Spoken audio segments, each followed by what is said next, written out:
c'est un outil super simple qu'on peut simplement approcher quelqu'un avec un carnet de notes, si on en a un, avec un stylo, et le faire en 3 minutes. Donc, vous pouvez dire à la personne, si tu as juste 2-3 minutes, j'aimerais pouvoir te présenter l'Évangile. Et donc, tu commences avec la personne et tu lui dis, ce cercle-ci représente le monde dans lequel on vit. La raison pourquoi je fais un éclair dedans, c'est parce qu'il est brisé. Et que nous, étant dans ce monde, nous sommes également dans cet état de brisement. Et ce que chacun d'entre nous, on essaye de faire, c'est de pouvoir y échapper d'une manière ou d'une autre. Certains, ça va être en s'investissant complètement dans leur travail. D'autres, ça va être en essayant de s'investir complètement dans leurs enfants et se focaliser sur leurs enfants. D'autres, ça va être à travers les drogues, toutes sortes de choses, ou le sexe et tout, ou quoi que ce soit. Mais le problème, c'est que ces échappatoires sont temporaires. Donc, ce qu'on finit par faire, c'est retourner dans cet état de vide, cet état de brisement. Et le truc, c'est qu'en fait, Dieu n'a pas créé le monde comme ça. C'est qu'il a créé un monde parfait, un monde d'amour, de lumière, où il n'y a pas de mensonges, où il n'y a pas de guerre, de meurtre, de choses comme ça. Et la question qu'on peut se poser, c'est mais comment on est passé de ce monde-ci à ce monde-ci, à ce monde-là? Et en fait, c'est à cause du péché. Et le péché, c'est la désobéissance aux instructions de Dieu. C'est d'aller à l'encontre de la volonté de Dieu. Alors Dieu dit de ne pas mentir, puis on ment. Dieu dit de ne pas voler, et on vole. Et malheureusement, la Bible nous explique que nous avons tous péché. Et par conséquent, nous sommes séparés de Dieu.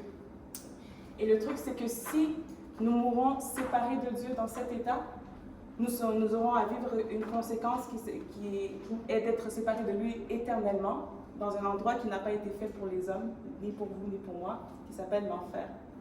Mais ça, ce n'est pas le désir de Dieu. Le désir de Dieu, c'est que nous puissions être en communion avec lui et que nous puissions le connaître réellement. Donc, qu'est-ce qu'il a fait? C'est que lui, sachant qu'aucun être humain ne pouvait se libérer soi-même du péché, il est venu sous la forme humaine, la forme de Jésus-Christ. Et Jésus-Christ, à l'âge de 30 ans, il s'est fait baptiser. Et ensuite, il a commencé son ministère. Il a commencé à guérir les malades, à chasser les démons. Et je tiens à préciser que Jésus-Christ a vécu une vie sans péché. Donc, il était parfait. Et il annonçait un message particulier, le message de la repentance. Et dans ce message, il disait « Répentez-vous car le royaume des cieux est proche ». Et ce que ça voulait dire, c'est que Dieu allait établir son royaume ici sur terre. Et qu'aucun rebelle ne pouvait y avoir accès. Il fallait naître de nouveau pour pouvoir avoir accès à son royaume. Et donc, du coup, il a continué pendant 3 ans et demi à faire ce ministère. Et parce que certaines personnes ne croyaient pas en ce qu'il disait, ils ont fait un complot pour qu'il puisse mourir et qu'il se fasse crucifier. Mais parce qu'il, comme je vous l'avais dit, n'a jamais péché et qu'il était parfait, la mort n'a pas pu le retenir. Et le 3e jour, il est ressuscité. Et lorsqu'il est ressuscité, Dieu, vu qu'il n'avait pas péché, a fait de lui la rançon pour nos péchés.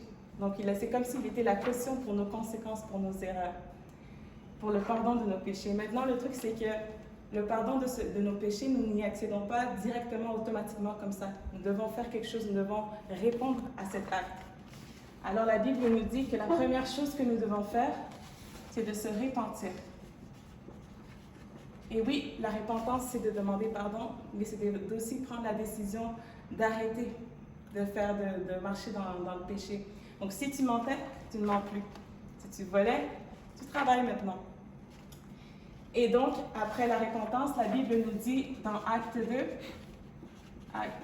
verset 38, qu'on n'attend pas, mais qu'on aille directement se faire baptiser. Et en se baptisant, on se soumet à Christ. On lui dit, oui, je te donne ma vie.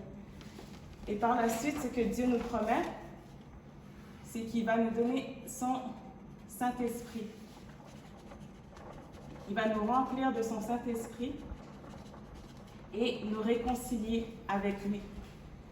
Et par la suite, ce qu'il va faire, c'est qu'il va nous renvoyer dans le monde, mais pas dans l'état de brisement dans lequel nous étions, mais grâce à ce processus transformé par lui, notre cœur changé, renouvelé, pour être un témoin, être une lumière dans ce monde de brisement. Maintenant, la question que j'ai à te poser, c'est où te situes-tu? Es-tu encore là? As-tu besoin de te repentir? Qu'est-ce qui t'empêche de te repentir? Est-ce que tu as besoin de te faire baptiser? Tu as besoin de recevoir le Saint-Esprit? Et ensuite, ce que vous pouvez faire après avoir fait cette présentation, c'est de dire, si tu as du temps, on peut en parler un peu plus, si tu es intéressé, on peut aller prendre un café ou aller ailleurs. Donc, c'est ça. Ça va? Ouais. Super! Ok, vous êtes quand même calme. Non, mais c'est ça. Donc, ça, c'est la présentation des 3 cercles. Et ce qu'on va faire maintenant, c'est que je vais le refaire, mais je vais le refaire avec vous. Parce que le but, c'est que vous puissiez aussi l'apprendre et pouvoir le mettre en pratique et le partager à d'autres personnes éventuellement que vous allez rencontrer dans les rues, etc. Donc, qu'est-ce qu'on va faire? C'est que vous aurez besoin de papier et de crayon. Donc, on va vous donner 2 feuilles chacun.